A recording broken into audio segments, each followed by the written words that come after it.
kasih atas kesempatannya. Perkenalkan, nama saya Desi Agusti Natalia dengan NIM 2019 310045. Terima kasih atas kesempatannya. Perkenalkan, nama saya Winjira Manggita dengan NIM 2019 310075. Terima kasih atas kesempatannya. Perkenalkan, nama saya Devi Anggraini dengan NIM 2019 310101. Baik, sebelumnya terima kasih atas kesempatannya. Perkenalkan, nama saya Ikhtiari Fatihah Safitri dengan NIM 2019 310102. Ya, terima kasih atas kesempatannya. Di sini saya mau Bagus Energoro dengan NIM 2019 310162. Assalamualaikum warahmatullahi wabarakatuh. Terima kasih atas kesempatannya.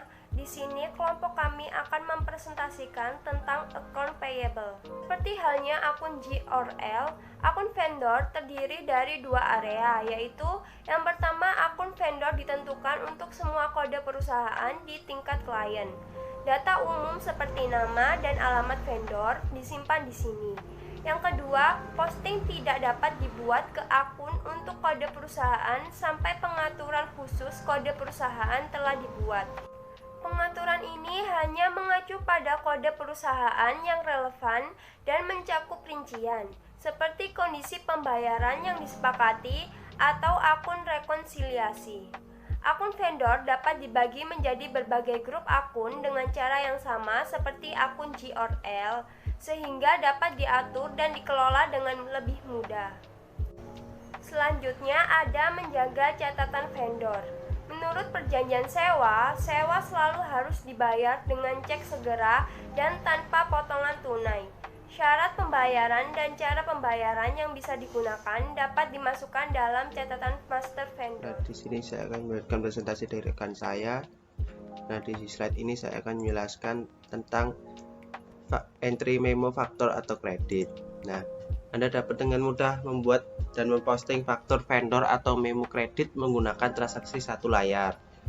Jenis faktur yang dimasukkan langsung di aplikasi ini adalah faktur lain-lain tanpa mengacu pada pesanan pembelian. Layar entry aplikasi dibagi menjadi beberapa area berikut, yaitu satu ada template kerja. Nah, di sini Anda dapat memilih varian atau pilih varian template penetapan akun atau dokumen yang disimpan sebagai referensi. Yang kedua ada data header dan vendor. Nah, header dokumen dan data item baris vendor juga dimasukkan di sini. Item akun gross or loss atau laba dan rugi. Item baris gross or loss ini untuk dokumen dimasukkan di sini. Nah, yang terakhir ada area informasi. Nah, saldo dokumen dan informasi tentang vendor ditampilkan di sini. Nah, transaksi ini juga dapat digunakan untuk membuat dokumen dalam mata uang asing. Jumlah mata uang asing yang diterjemahkan dalam mata uang lokal menggunakan nilai tukar yang ditentukan. Nah, yang selanjutnya di sini saya akan menjelaskan tentang program masuk berulang. Nah, Anda dapat menggunakan program entry berulang untuk posting yang diulang secara berkala seperti pembayaran sewa dan pembayaran biaya dan juga pajak properti. Dengan program ini, dokumen yang diperlukan dibuat secara otomatis. Transaksi bisnis berulang harus disimpan dalam sistem sebagai dokumen asli entry berulang agar hal ini dapat dilakukan. Setiap entry berulang dokumen asli berisi tanggal posting pertama dan terakhir. Frekuensi posting harus dilakukan dan tanggal rencana posting berikutnya. Nah, program entry berulang harus dimulai secara berkala dalam jangka waktu tertentu. Program memilih semua dokumen asli entry berulang di mana tanggal posting berikutnya jatuh dalam periode yang ditentukan dan kemudian menghasilkan sesi input batch. Yang selanjutnya di sini saya akan menjelaskan tentang elemen transaksi pembayaran. Nah, transaksi pembayaran dapat dilakukan secara manual atau otomatis menggunakan program pembayaran. Nah, di sini saya akan menjelaskan tentang langkah-langkah dari pembayaran manual. Nah, yaitu yang pertama, satu, pilih metode pembayaran dan bank. Yang kedua, pilih item untuk pembayaran. Yang ketiga, menghitung jumlah pembayaran dengan mempertimbangkan periode diskon tunai. Yang keempat, posting dokumen pembayaran. Yang kelima, cetak media pembayaran. Nah, yang terakhir di sini saya akan menjelaskan tentang pembayaran otomatis. Nah, pembayaran otomatis dapat dilakukan dengan langkah-langkah berikut, yaitu satu, ada langkah pertama yaitu mempertahankan parameter. Nah, Anda dapat menggunakan parameter untuk menentukan akun dan item mana yang akan disertakan dalam program pembayaran dalam proses pembayaran otomatis. Yang kedua, langkah kedua dari program pembayaran yaitu proposal berjalan. Nah, selama proposal berjalan, sistem melakukan hal berikut. Satu, memeriksa akun dan dokumen yang ditentukan dalam parameter untuk item yang jatuh tempo. Yang kedua, mengelompokkan item yang jatuh tempo untuk pembayaran. Yang ketiga, pilih metode pembayaran yang relevan, bank rumah dan bank mitra. Langkah ketiga dari program pembayaran yaitu memeriksa dan mengedit proposal pembayaran. Langkah ini dapat diabaikan, tapi Anda dapat disarankan untuk memeriksa keakuratan data sebelum benar-benar menjalankan program pembayaran. Yang keempat, dalam metode pembayaran otomatis yaitu sebenarnya pembayaran berjalan. Nah, selama pembayaran berjalan, sistem melakukan hal berikut. Satu, memposting dokumen pembayaran. Yang kedua, menghapus sistem terbuka. Yang ketiga, menyiapkan data untuk pencetakan media pembayaran. Yang langkah terakhir yaitu proses pencetakan. Nah, media pembayaran dalam langkah ini harus mengetahui satu hal berikut yang terjadi, yaitu media pembayaran seperti cek dan dicetak. Yang kedua, iDocs dihasilkan antar muka data elektronik (EDI). Yang ketiga, file data dibuat sebagai bagian dari pertukaran media data. Sebelumnya, terima kasih atas kesempatannya. Di sini saya akan melanjutkan penjelasan dari rekan saya tentang transaksi akuntansi dalam suatu periode dalam utang usaha. Nah, tujuan dari latihan ini yaitu setelah menyelesaikan latihan ini, kita akan dapat yang pertama posting faktur vendor, yang kedua posting pembayaran keluar manual dan cetak cek, yang ketiga buat dokumen entry berulang dan buat entry berulang, dan yang terakhir yaitu lakukan pembayaran otomatis. Nah, di sini terdapat contoh bisnis yaitu IDES menggunakan MySAP ERP sebagai sistem integrasi. Oleh karena itu, item vendor terbuka biasanya diposting ke akun vendor melalui verifikasi faktur dalam manajemen material atau MM. Faktur vendor diposting langsung ke hutang usaha hanya dalam kasus luar biasa seperti dalam skenario sewa sebelumnya. Selanjutnya yaitu setup instructions. Tugas pertama yaitu memasukkan faktur vendor dan periksa posting. Agen Real Estate menagih komisi sebesar €4.400 untuk jasanya. Faktur tersebut sudah termasuk pajak 10% yaitu €400. Karena IDES sering menggunakan layanan dari agen Real Estate ini, catatan utama sudah ada untuknya. Faktur komisi memiliki hari sebelumnya sebagai tanggal faktur dan dikirim langsung ke Departemen Akuntansi tanpa melalui verifikasi faktur logistik. Nah, yang harus kita lakukan yaitu kirim faktur ke pusat biaya Anda dengan CC nomor Anda, menggunakan dengan pusat biaya varial masuk, gunakan akun G atau L, 470.000 sebagai akun penyeimbang. Masukkan nomor faktur di referensi lapangan dan masukkan grup komisi real estate sebagai teks. Tuliskan nomor dokumen akuntansi. Selanjutnya yaitu gunakan tampilan saldo untuk memeriksa apakah item terbuka telah dibuat untuk akun vendor saat dokumen Anda diposting. Identifikasi item terbuka yang dihasilkan oleh dokumen Anda. Selanjutnya, lihat seluruh dokumen dengan memilih icon ikhtisar dokumen.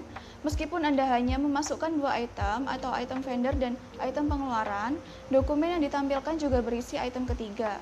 Selanjutnya, akun rekonsiliasi mana yang didefinisikan dalam catatan induk vendor agensi. Dan yang terakhir yaitu periksa apakah jumlah komisi telah diposting ke akun rekonsiliasi di buku besar. Untuk melakukannya, batasi tampilan saldo ke area bisnis Anda. Tugas 2 yaitu memasukkan dan melacak faktur vendor sehubungan dengan penetapan akun yang relevan dengan akuntansi biaya. Selain faktur dari skenario sewa kami yang akan kami lanjutkan dalam tugas berikut, kami menerima faktur layanan untuk memeriksa mobil perusahaan. Biaya berkelanjutan untuk semua kendaraan IDES biasanya dimasukkan dalam kendaraan pusat biaya. Pada saat yang sama, IDIS ingin dapat mengevaluasi biaya untuk setiap kendaraan dengan pesanan internal. Yang harus kita lakukan yaitu yang pertama, kami menerima faktur layanan untuk mobil perusahaan kami sebesar 550 euro. Masukkan faktur masuk dengan nomor vendor 1016. Lalu pilih opsi hitung pajak. Posting pengeluaran ke akun 475.000. Biaya kendaraan, masukkan biaya pada pesanan mobil. Selanjutnya yaitu tampilkan biaya di pusat biaya untuk kendaraan dengan nomor 1220 dan pesanan internal.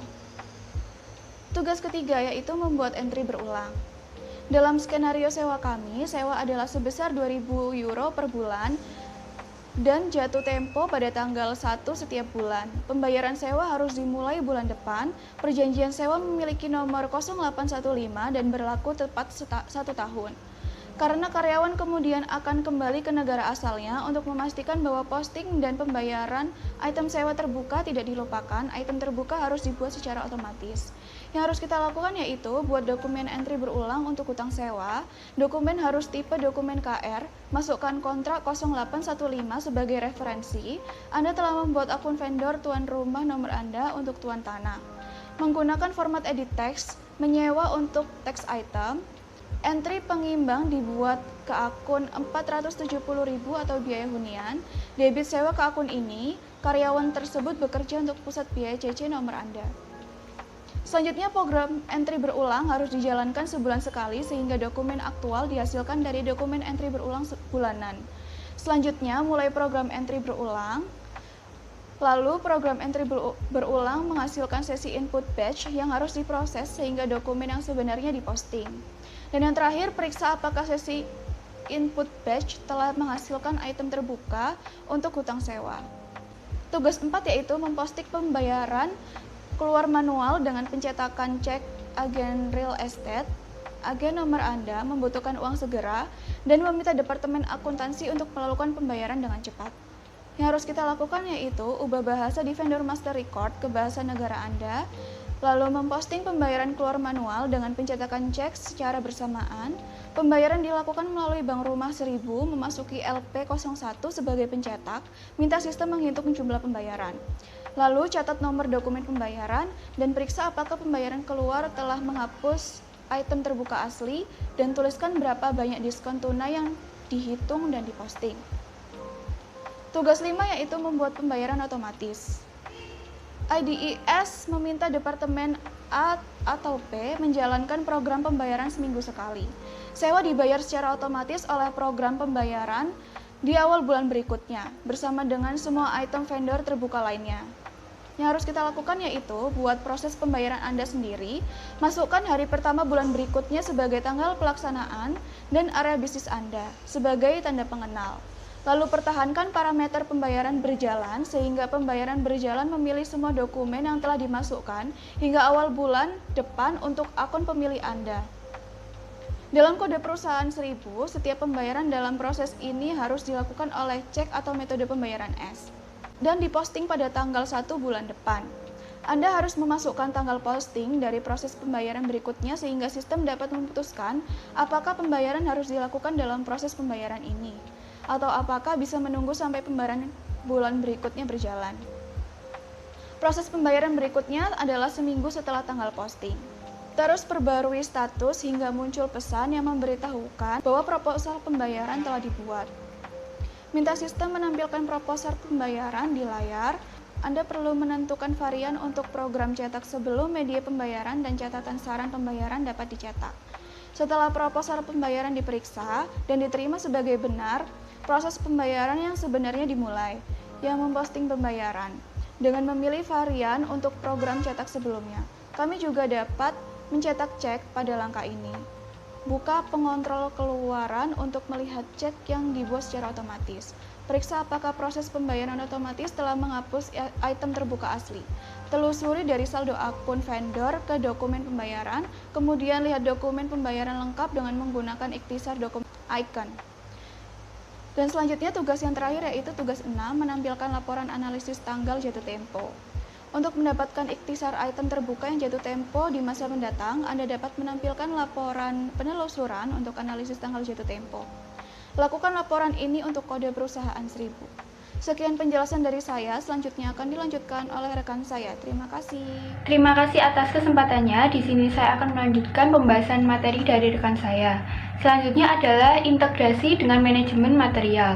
Yang pertama adalah pabrik IDE di Jerman. Pabrik sendiri merupakan area operasi atau cabang sebuah perusahaan.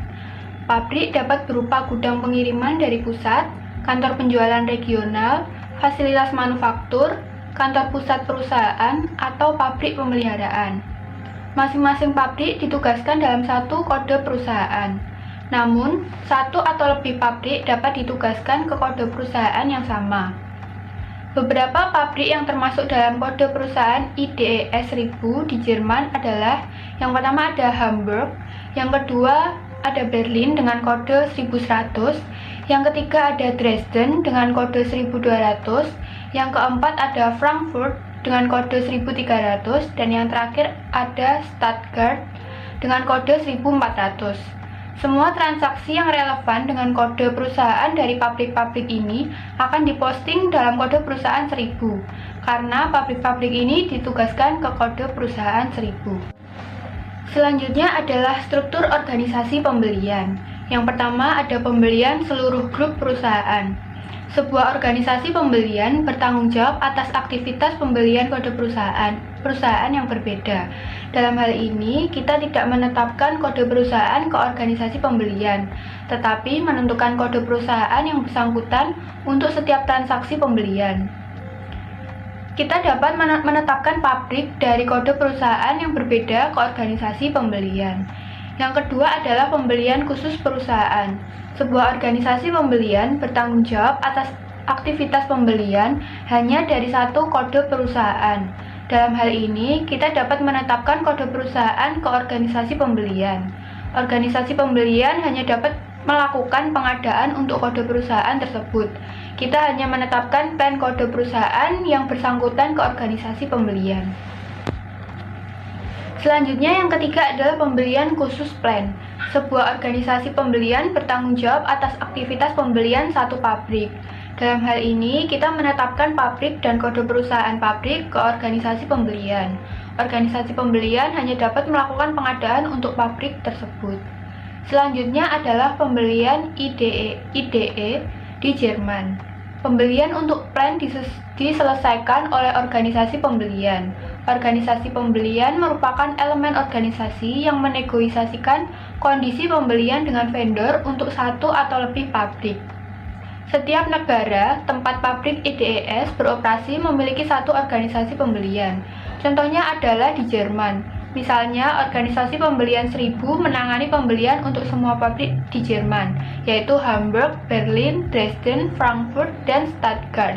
Kemudian posting dibuat dalam kode perusahaan Jerman yaitu 1000, karena semua pabrik Jerman ditetapkan ke kode perusahaan 1000. Selanjutnya adalah membeli data di vendor master record. Agar proses pengadaan dapat digunakan dalam manajemen bahan untuk vendor, catatan master vendor dari vendor tersebut harus memiliki bagian data pembelian. Data pembelian khusus untuk satu organisasi pembelian sama seperti data kode perusahaan dari catatan master khusus untuk satu kode perusahaan. Dengan cara yang sama, bahwa beberapa segmen kode perusahaan dari catatan master vendor dapat ada di beberapa segmen data pembelian dari catatan master vendor. Setiap segmen data pembelian menyajikan data yang spesifik untuk satu organisasi pembelian. Demikian yang dapat saya jelaskan, selanjutnya akan dijelaskan oleh rekan saya. Selanjutnya, memposting transaksi pengadaan. Yang pertama, pesanan pembelian. Dalam pesanan pembelian, kita membuat pesanan pembelian di Material Management atau MM. Selain itu, kita juga tidak diperbolehkan membuat postingan apapun di Financial Accounting atau yang disingkat sebagai FI. Yang kedua, ada penerimaan barang. Untuk memperbarui penerimaan inventaris atau bahan habis pakai, kita harus membuat dokumen bahan di Material Management atau MM. Pada saat yang sama, kita juga membuat dokumen di Financial Accounting atau FI yang memposting nilai barang ke rekening barang dagangan sebagai debit dan penerimaan barang atau kuintasi faktur ke rekening clearing atau GR atau IR sebagai kredit pada umumnya di buku besar. Yang terakhir, verifikasi faktur. Pada tahap ini akan diposting faktur vendor di Material Management atau MM menggunakan verifikasi faktur. Hal ini secara otomatis akan menghasilkan dokumen dalam Financial Accounting atau FI. Dokumen akuntansi berisi jumlah faktur yang dikirim ke akun GR atau IR sebagai debit dan akun vendor sebagai kredit. Terima kasih atas kesempatannya. Pada slide ini membahas mengenai operasi penutupan account payable, membahas terkait menjalankan konfirmasi saldo untuk vendor, menjelaskan program penilaian mata uang asing untuk item vendor terbuka. Operasi penutupan account payable pada akhir tahun dibagi menjadi dua. Yang pertama, persyaratan hukum, prosedur yang disyaratkan oleh otoritas pemerintah. Yang kedua, persyaratan teknik dan organisasi, atau prosedur yang secara teknis diperlukan untuk mendukung organisasi akuntansi. Selanjutnya ada konfirmasi saldo. Program konfirmasi saldo juga membuat permintaan balasan untuk jumlah vendor yang ditentukan secara bebas, daftar rekonsiliasi, dan tabel hasil. Konfirmasi saldo dan permintaan balasan dikirim ke vendor.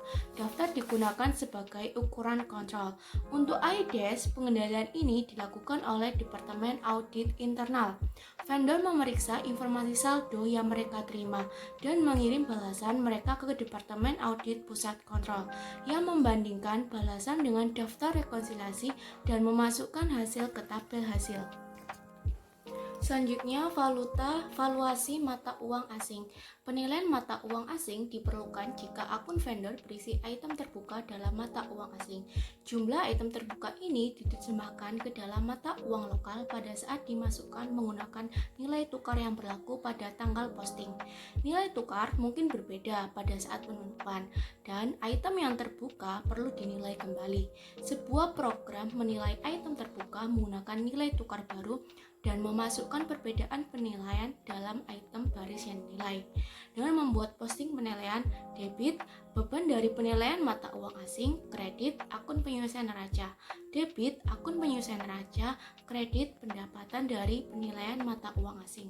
Kemudian selanjutnya mengelompokkan kembali account payable. Hutang dan piutang harus dicatat terpisah di neraca, karena beberapa vendor mungkin memiliki saldo debit. Akun ini perlu diubah menjadi vendor dengan saldo debit sebelum membuat laporan keuangan. Di banyak negara juga perlu untuk mengelompokkan hutang dagang dalam neraca berdasarkan sisa umurnya. Sekian presentasi dari kelompok kami, kurang lebihnya mohon maaf. Wassalamualaikum warahmatullahi wabarakatuh.